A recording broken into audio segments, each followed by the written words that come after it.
Quality idea group. Quality ideas are consisting of private to martial, quality education, finest of horses, corvettes, naval drill, copper bottoms, massed battery, and the finisher. Private to martial provides plus 10% infantry combat ability. Your infantry deal 10% more damage. This results in them taking less damage because they kill off the infantry on the other side quicker, which means that those infantry that remain on the other side are dealing less damage because there's fewer of them. This is a very strong military bonus for pretty much every nation except those that are playing with a pure cavalry composition, to which would obviously be no use. Quality education. +1 yearly army tradition. Note that this is weaker than the pretty much equivalent aristocratic idea group bonus, which gives army tradition and navy tradition decay rate reduction. However, that being said, even though it's weaker than the aristocratic idea group equivalent, what does it do? Well, extra army tradition provides an increase in land morale, as well as morale recovery rate. Land morale recovery rate. It helps improve your manpower recovery rate and provides for a siege speed bonus. So a number of diffuse bonuses. Finest of horses. Plus 10% combat ability for cavalry. Cavalry deal 10% more damage. This results in them taking less losses for the same reason as was described in the infantry one. So obviously this is useful for someone playing with a lot of cav, like a horde, or potentially like Poland if you're trying to stack cavalry combat modifiers. It is not so useful if you are not running cav, like basically everyone else who is sensible. Next, Corvettes. Corvettes provides you with plus 5% ship durability. Ship durability is basically the same if you want to think about it as ship health. Your ships take more hits before sinking. Not sinking is a good thing. The longer your ships don't sink, the longer they're shooting holes in enemy ships. So it's an obvious buff for your ship combat. Morale of navies is the next one.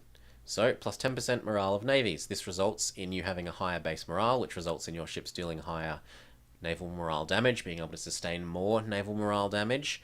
And it sort of combats with combines with the ship durability, because the way that naval combat works is when a ship is sunk, when a ship dies, it causes morale losses in all the other ships in the fleet. So having higher durability helps prevent those losses, and having higher morale helps you not care about those losses when they occur. Copper bottoms. Minus 25% naval attrition. Ideally, you are not taking naval attrition, either because you're operating entirely inside your trade range, or when you are, for short periods of time, operating outside your trade range, you take an enemy coastal province off of which your ships can then happily sit, as though that they were inside trade range. It is, however, useful when transporting large fleets of units to far-flung corners of the world. The extra naval attrition reduction will be useful. And it can also help you be the first to complete the circumnavigation, because you're suffering less attrition as you're exploring around the world. Massed battery, plus 10% artillery combat ability. So we've gone through infantry and cavalry, and finally we're up to artillery. Artillery deal more damage. It also scales with artillery base damage, so it is the strongest modifier in that artillery end up dealing the most damage at the end of the game of all the unit types.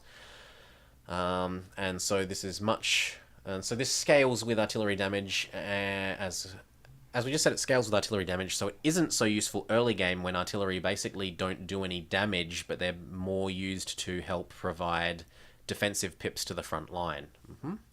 So excellent late game, crappy very early game. And the finisher, plus 5% discipline, so a bonus to your discipline will increase your army damage, reduce damage received. It's also a tactics multiplier, so it assists in your siege times, which helps have flow-on effects to your economy and your manpower savings. And then the summary. So quality ideas helps ensure your units, be they on land or sea, are pound for pound more effective than they would otherwise be.